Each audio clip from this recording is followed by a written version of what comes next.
Hey everyone, I'm back today with my top 3 things that I wish writers knew.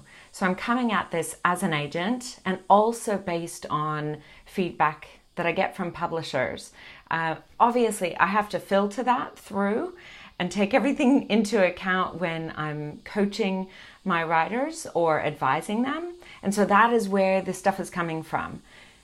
I'm sure that in one way or another I have said this before, and hopefully you've heard this before, but it bears repeating because oftentimes when we get involved in our stories and in our process, we can forget this stuff. And it's really important when you finish a story to really bolster yourself and get yourself ready for the querying process. Okay, so my number one thing that I wish all writers knew and reminded themselves of on the daily, so feel free to write this down and post it somewhere prominent for you. Story is everything. Now, of course, that is actually a personal belief of mine, but where that comes into play when you're querying is story is everything and feedback is subjective virtually every time, right? There are very few things, especially when we're talking about story and the way that it's come out, that is not subjective. So being at the end that I am, where I read a writer's work and I've offered to represent them, I'm submitting on their behalf to multiples of publishers. And this is from the big 5 publishers down to indie publishers.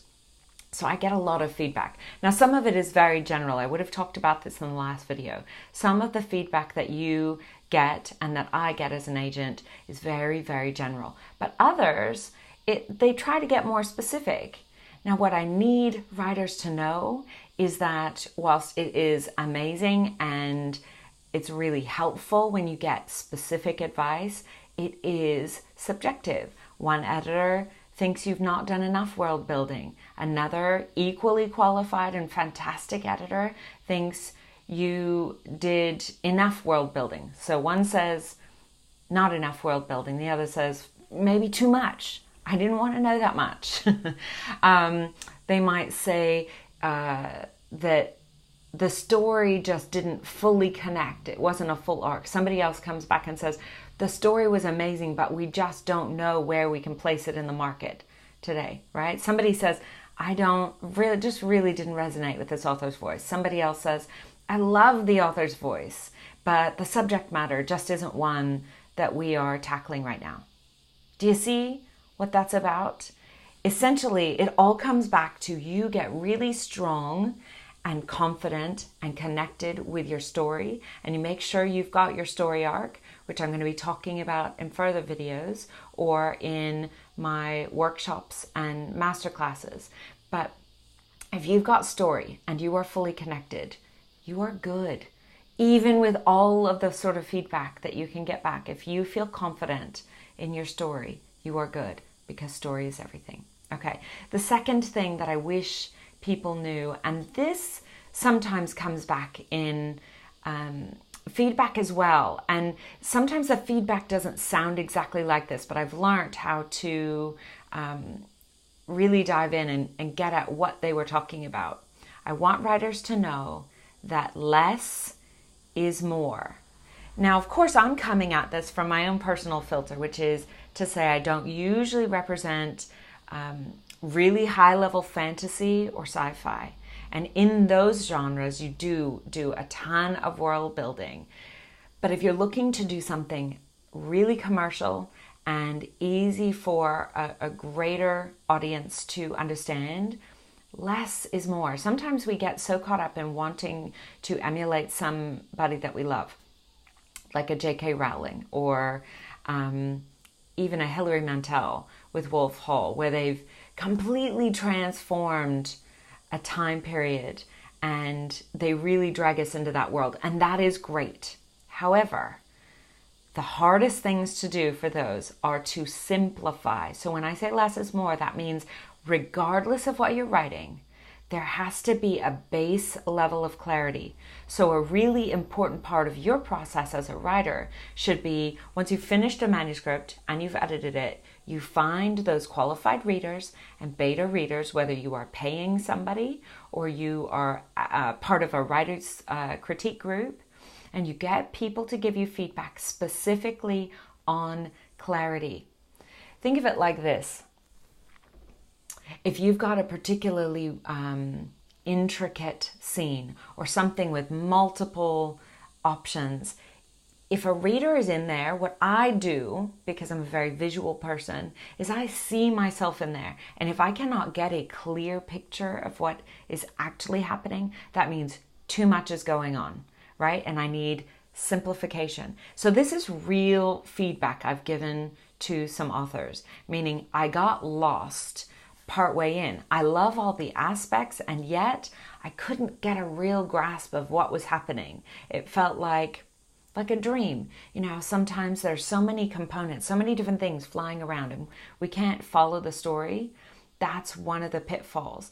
And usually it comes up because as a writer, we're trying to make things really interesting. We're trying to upskill and up-level.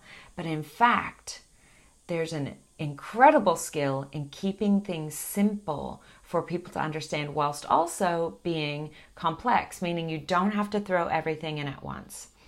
I hope this is clear, and if it's not, please leave me a message or send me an email about this, because this is one of the most important things.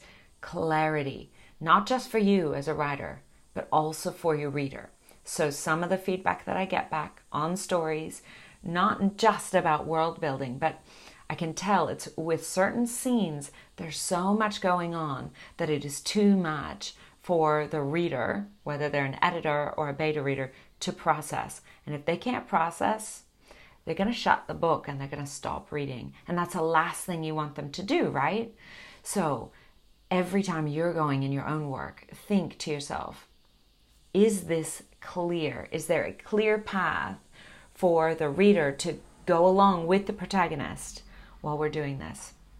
So less is more. The third thing, and this has come up especially lately, but specifically when you are querying, I think this is really, really important. And it has to do a little bit with the hook, but not directly. When you're querying an agent or an editor, I want you to get used to knowing your why you've written this book, and sharing it with them, because that's actually an integral part of the story. And if you share that, especially with an agent or an editor beforehand, that's going to pull them in to want to read. Now, I can't give you any guarantees on afterwards, but I've seen it work. I have particular writers who put this aspect, we've put it into the query that I send out for them, and they get more requests for full manuscript than anybody else, because the editor gets to see straight away what is compelling the writer to have written this story. And it is directly related to the hook, because of course, if that hooks the editor, then they can use that to hook their colleagues and to get this acquired. And it also helps them to hook readers once they acquire the book and have published it, right? So I talk about this knowing your why a lot when I'm coaching people, and I hope that I've shared it enough in my videos. But I've noticed that it's not good enough anymore just to know your why. I want you to start sharing it, because that will get me to want to read a manuscript that might be on either side of the spectrum for me, i.e. a little bit outside of the realm of what I usually accept or would be interested in. Knowing that personal process is huge, especially if we're talking about some of the more taboo themes. And of course, in this really competitive publishing market, a lot of publishers are going directly for those types of things. I just had a new writer approach me through a friend, so it was a recommendation, but we had this great conversation. And you know, the piece that bubbled up most was the one that she was so clear about her why. She was so clear about her why when she wrote it that she wrote it in like 6 weeks, really, really short because she was full of passion. And when you share that, it allows the editor or agent to catch your passion. And that's exactly what you want when you're looking to get them to read your full manuscript. So those are my top 3 things. Story is everything. And details about your story can be subjective. So don't take it too much to heart when you get feedback that you don't love. 2, less is more. You must be clear in your story. Don't confuse the reader in trying to make your story feel bigger or more complex. And lastly, know your why and share it. That's it. Until next time, you have a story to tell, and it's time to tell it. Bye.